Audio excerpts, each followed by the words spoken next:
The story begins when my dad, a metallurgical engineer, accepts what he thought was going to be a terrific job in the Philippines at the Benguet Mining Company at the Balatok Gold Mine. We went on the SS President Coolidge. My mother wrote that it was a ship of dreams. The President Coolidge was like a floating grand hotel with saltwater swimming pools, one even with a sandy beach. My mother wrote that she and my dad organized to take advantage of the luxuries of that incredible ship. Each one took turns taking care of me. When the ship arrived in Hong Kong, there was a ship babysitter so that my parents could explore what for them was a mysterious city. My dad was very proud of me, and he called me his dreadnought, which I understand is a battleship.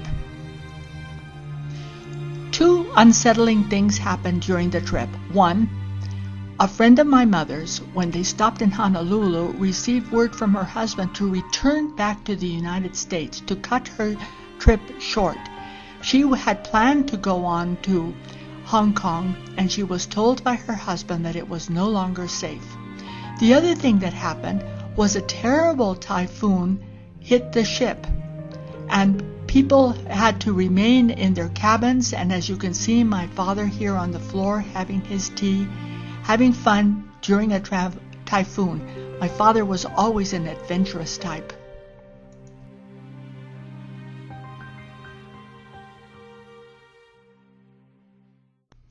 Before the war, the Philippines was a commonwealth under the protection of the United States.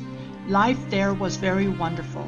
It was considered to be one of the best places to live in the Orient. My sister was born on November the 9th, 1940. My mother's nurse was French, and she was very sad because France had just fallen to the Germans. She asked my mother as a special favor to please name her little daughter after her own mother, and so my sister was named Yola. My sister was baptized in this beautiful cathedral in Baguio. Her godparents were a Filipino doctor and his wife.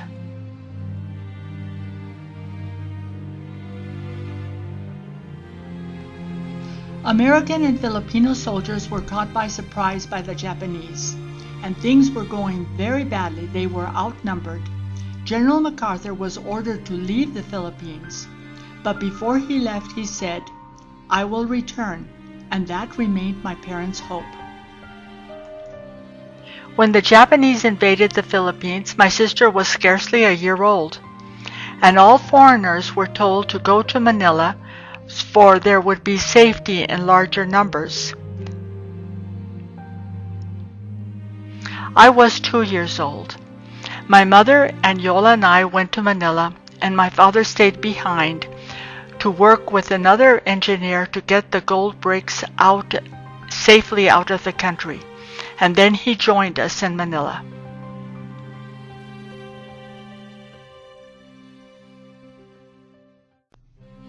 The Japanese soldiers created a number of civilian and military concentration camps.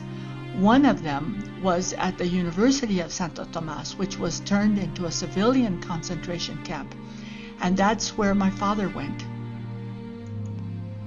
My mother, being a Mexican citizen, was allowed to remain out of the concentration camp for a while with my sister and I, and we went to the Ateneo of Manila, a Jesuit university. We were able to stay there a while, but then my mother decided that it would be better to join my father in the concentration camp. When she went to the concentration camp, a Swiss family, the Swiss were neutrals, gave my mother some bedding and some mosquito netting, some shoes for my sister and I, and some clim milk. I remember this very well, even though I was a very small child.